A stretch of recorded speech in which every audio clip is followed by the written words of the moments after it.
Então, a questão é, Deus vai obrigar essa pessoa a voltar? Deus vai obrigá-lo a voltar ao matrimônio, a voltar para casa, a cuidar da casa e dos seus filhos? Vai?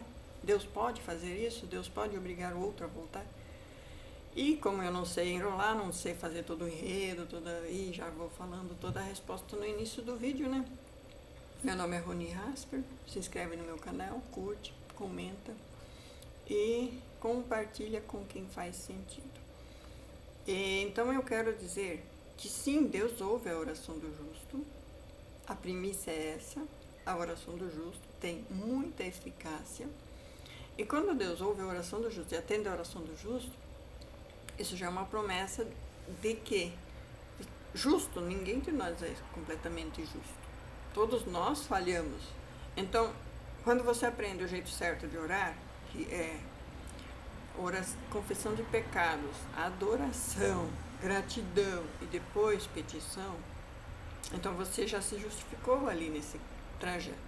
Então, todo e qualquer pecado que você tenha cometido antes dessa oração, você já está confessando e Deus está limpando. E nisso abre-se as janelas do céu. Por quê? Porque em Isaías diz que os nossos pecados fazem separação entre nós e Deus. Eu tenho o costume, pelo menos não sei você, de sempre confessar pecados no início da oração. Porque a gente erra nos pensamentos, nos sentimentos, nas ações. A gente erra, a gente é falho. Então, a gente tem que sempre admitir, eu não sou nada e nem ninguém sem o Senhor. Eu não sou nada e nem ninguém sem a presença do Espírito Santo em mim. Pode ser que eu tenha errado, e eu errei, porque a gente é falho. Então isso tem que ficar bem claro. Aí os passos de como fazer e como obrigar o cônjuge a voltar é muito simples, mas requer um pouco de dedicação. E, matematicamente falando, não adianta você confiar na palavra de um profeta que, o profeta falou que vai voltar, o pastor falou que vai voltar, uma irmãzinha da oração falou que vai voltar. Se você não fizer a sua parte, não vai acontecer. Por exemplo, você vai ganhar uma casa tal e de tal jeito. Se você não tomar providências para isso acontecer, você não vai ter essa casa. Você vai viver de aluguel a vida toda. Então você sabe que toda ação tem reação no campo material e no campo espiritual. Então você precisa ter ações para isso. Se algum profeta falou que ele vai voltar, que é o caso de muitos, então não vai cruzar os braços e esperar acontecer. O justo não perecerá, o justo não passará fome, né? Então eu vou ficar de braço cruzado e não vou fazer nada. Nem os passarinhos ficam de braço cruzado esperando cair comida na boca deles. Eles já estão de madrugada voando por aí procurando alimento. Se os passarinhos já estão de madrugada voando por aí procurando alimentos, você acha que agora vai ter que vir algo para trazer tudo na sua mão?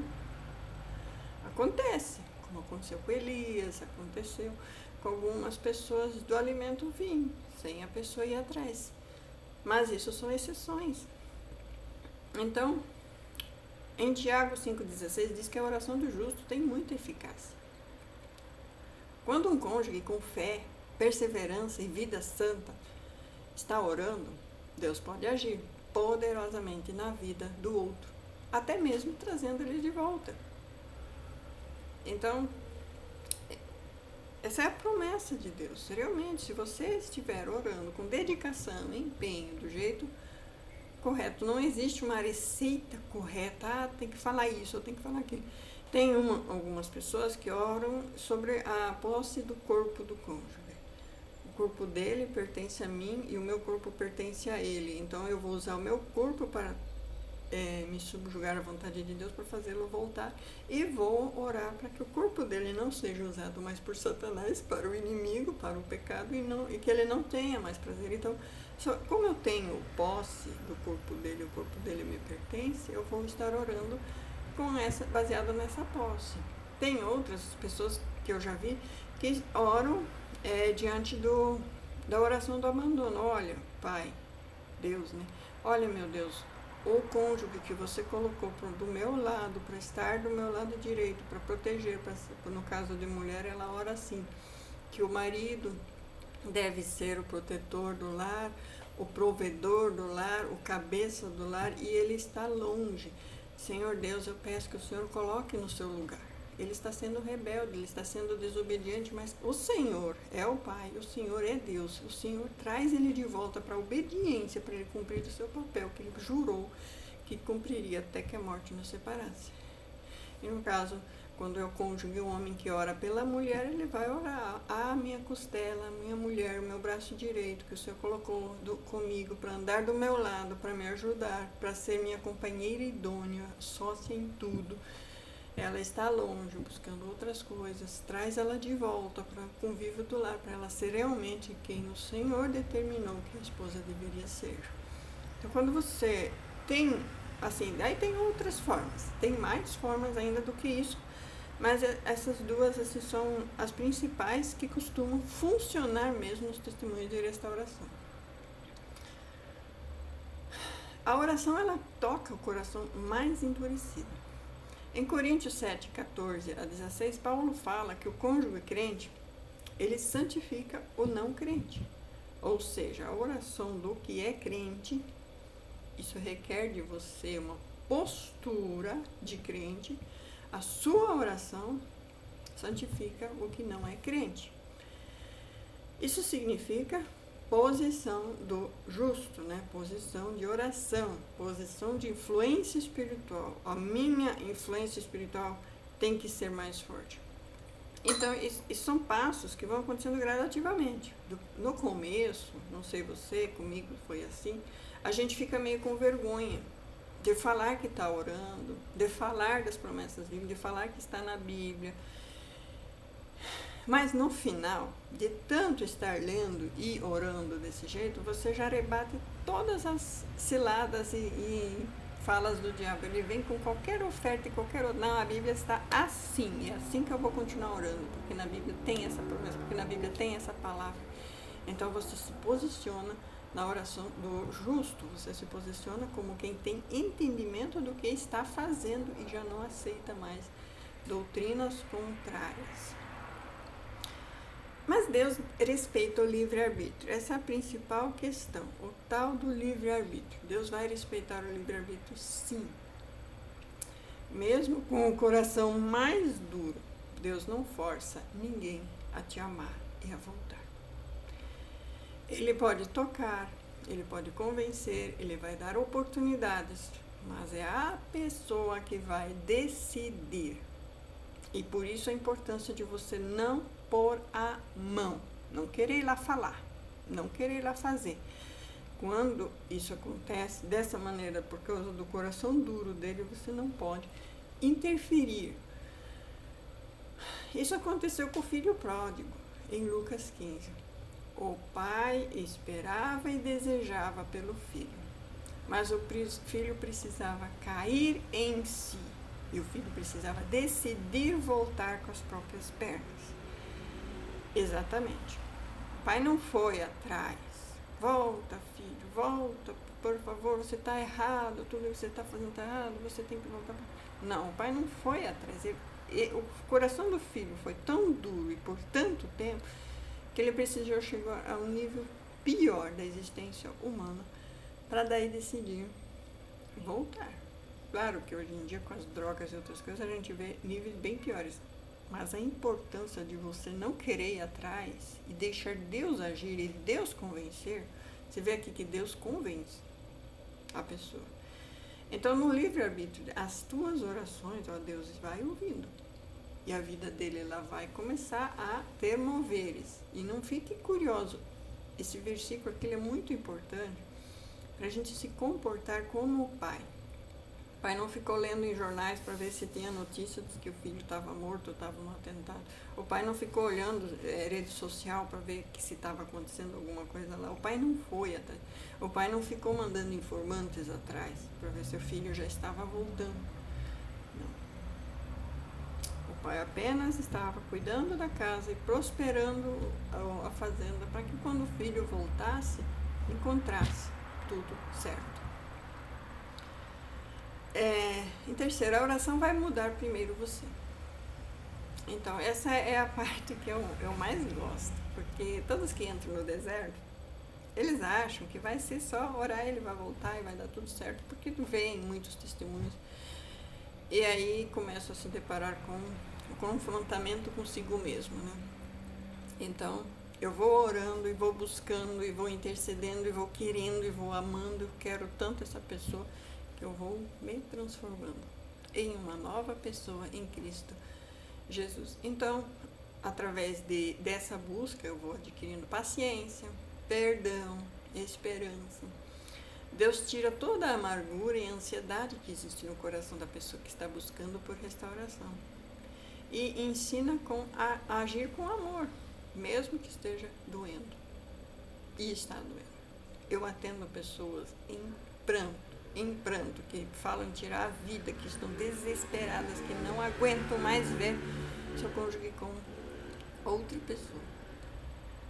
Isso me faz entrar assim numa situação porque eu já trabalhei como coach com suicidas, e como coach a técnica é um pouco diferente. Como cristão, a gente tem que enfocar a Deus, né? Então, o coach, ele vai direcionar a pessoa a seguir a vida, de qualquer forma, mas a criar outros objetivos. Além dessa pessoa, o que mais você gosta? O que mais te importa? E criar isso como objetivo de vida. Então, na consulta de coach é assim, mas no atendimento cristão, a gente tem que enfocar a pessoa a viver as promessas de Deus e a buscar pelas promessas de Deus. Eu lamento, e eu sei, matematicamente, principalmente homens, o índice de suicídio entre homens é praticamente, a maioria dos suicídios entre homens é por causa de mulher, infelizmente. Então, se o cônjuge está lá, um OM, eles estão tão perdidos, talvez, no próprio sentimento deles de divórcio e de rejeição que eles têm para com você, que eles não conseguem voltar, e a opção de voltar seja o suicídio. Então, Deus não permite que eles sejam tão humilhados a tão baixo nível que eles pensem que é melhor morrer do que voltar.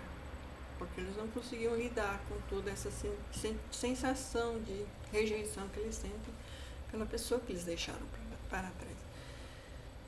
Isso vai muito de pessoa para pessoa. Mas o fato de eu atender pessoas assim tem me feito buscar mais revestimento espiritual. Porque eu não quero que ninguém que passou por minhas mãos amanhã depois venha cometer loucuras nesse sentido, né? Obediência à palavra de Deus, ela deve trazer paz, ela deve trazer esperança, ela deve trazer vitalidade, motivos para viver. E enquanto a pessoa ainda não se converteu, eu falo que isso é falta de conversão. A pessoa está vivendo, sim, sob o domínio de sentimentos do mundo. De semana passada para cá, eu vi várias notícias de cristãos que se mataram. Sim.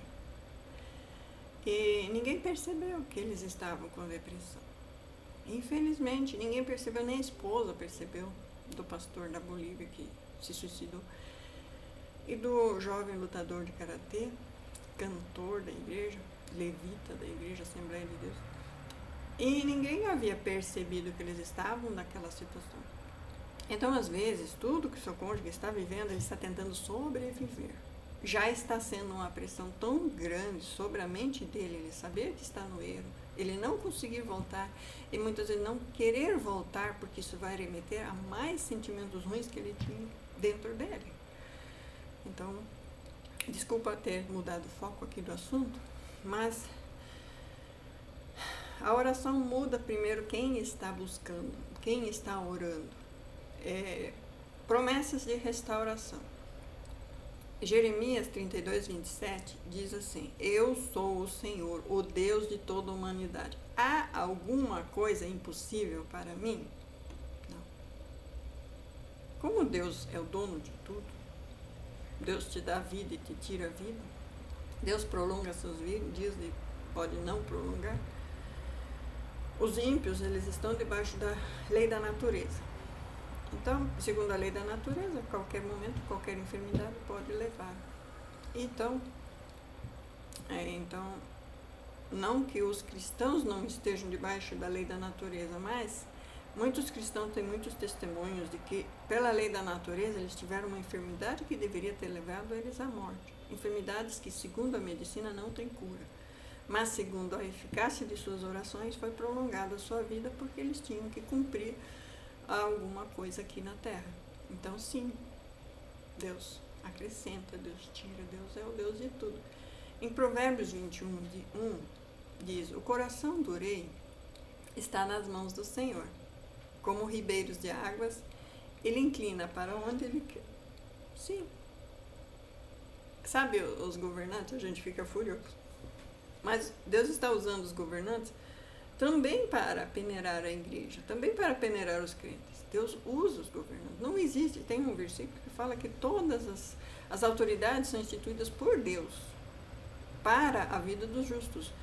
Então, quando há uma perseguição muito grande, eu estava vendo um noticiário sobre a Coreia do Norte, é a Coreia do Norte que virou comunista, e ela era a nação mais santa do mundo, era uma nação mais cristã do mundo, era onde o evangelho era mais pregado e mais porcentagem era evangélico.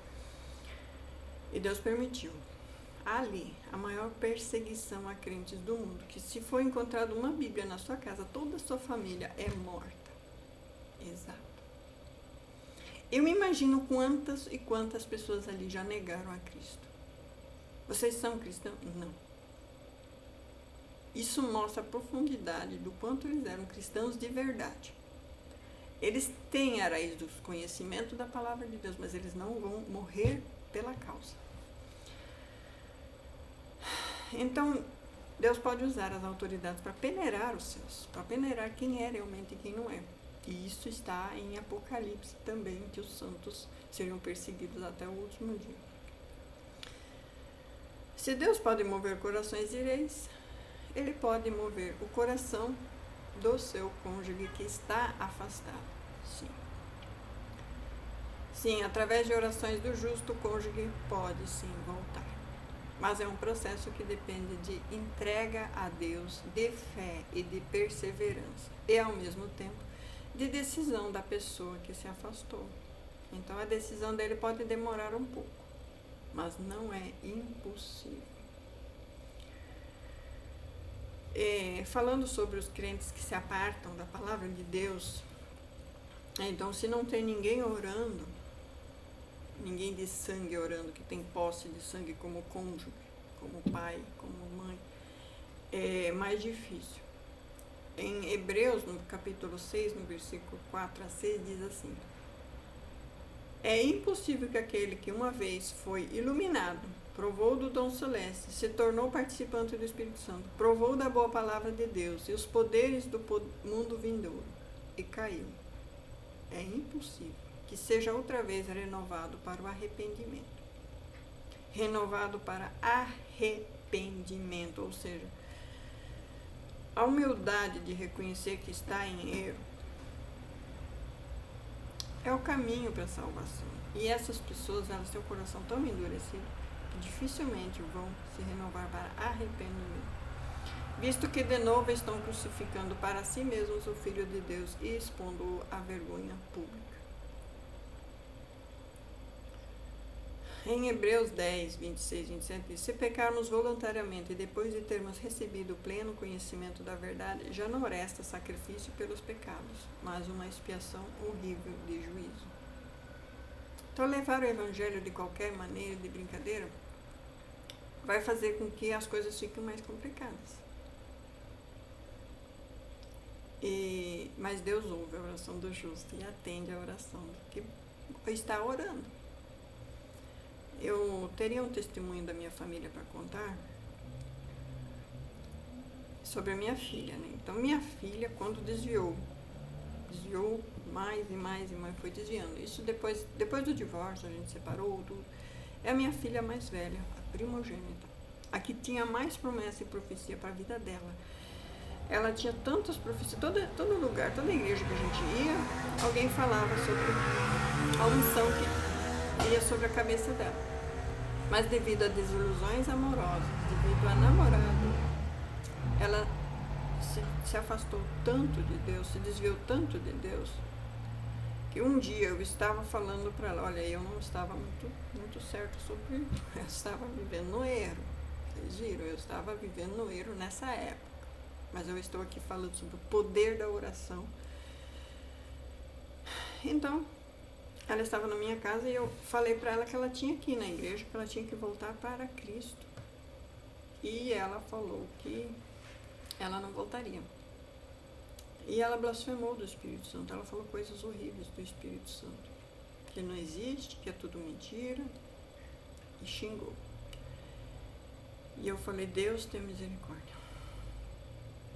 E à noite, indo dormir, Deus me deu uma visão dela morta, assim, num acidente, muito sangue no asfalto, muito feio, muito horrível. E eu entreguei na mão de Deus. E eu agradeci pelo milagre. Eu lembro muito mais do fato de eu ter agradecido pelo milagre de livramento que Deus faria naquela noite. E eu dormi, eu descansei, eu realmente descansei. E lá por 4 horas da madrugada, acho que foi umas 4, 5 horas da madrugada, já vieram me chamar para ir no hospital, porque ela estava lá muito ferida, muito suja, muito enlameada, porque entrou no meio da roça com a moto 150 por hora numa curva. Não conseguiu fazer a curva ou não viu a curva e entrou. E tinha um buraco, e tinha pedras, e tinha várias coisas que poderiam ter feito um acidente ser muito pior ali na BR. Mas ela entrou na roça e isso acabou amortecendo a queda. O capacete dela quebrou todinho em pedaços, não sobrou nem nada inteiro. Ficou despedaçado. E ela, além de todos os arranhões e sujeira, ela ficou bem machucada externamente, ela só fraturou a clavícula. Ou seja, Deus ouve a oração do justo. Eu não estava tão justo assim, mas Deus ouviu a minha oração. Então, quando tem alguém da família, principalmente, e mãe sente, né, que está orando e intercedendo, Deus ouve, Deus atende. A minha filha reconheceu que foi milagre, mas ela nunca voltou para a igreja, ela nunca conheceu, como é que se diz, nunca testemunhou desse milagre. Para ela foi só uma sorte, né, algo assim. Mas ela sabe que foi muita sorte, se for falar do lado do mundo. Mas eu sei que foi milagre, que Deus ouve minhas orações. E isso foi mais um motivo para eu continuar me posicionando em Deus, para orar por minha família, para orar por minha casa. E eu espero que você saiba que se você não orar pelos seus, não vai esperar isso muito de outras pessoas. Você pode apunhar em muitos cadernos de oração esse nome. As pessoas não estão conseguindo nem orar por elas mesmas. Não conte muito com a oração dos outros. Busque você por você mesmo. E os passos que eu dei aqui são realmente do cônjuge que ora. E que Deus ouve a oração do cônjuge que está buscando. E quem vai propiciar o ambiente correto para essa pessoa voltar para a casa de Deus, porque a vontade de Deus é você. Então não terceirize muito isso. Eu ofereço acompanhamento, estou preparando mentoria para fazer junto em grupo, mas eu ainda continuo te ensinando, que é muito individual. A restauração é muito mais individual. Você precisa do conhecimento, porque Oséias fala que o meu povo perece porque lhe falta conhecimento, então você precisa. Os líderes não estão preocupados em dar conhecimento do jeito certo, estão preocupados com manter o seu negócio em pé. Então, manter uma igreja funcionando, com os membros dizimando, e quem são esses dizimistas. E a perseguição em cima dos justos é tão grande que muitas vezes depender do sustento dessas pessoas que estão vivendo justamente dentro da igreja, fica difícil. Então, se atente a viver para Cristo individualmente, buscando por ti e pelo que está O amor que você sente pela pessoa que está fora, ele é tão grande que ele vai transformar a tua vida primeiro. A tua vida vai ser transformada primeiro, para depois transformar o outro através das tuas orações. Fique com Deus, Deus abençoe. E sim, Deus traz de volta o cônjuge que saiu, o cônjuge que está no mundo, ele é trazido de volta pela oração do justo. Fique com essa palavra em nome de Jesus Cristo. Amém.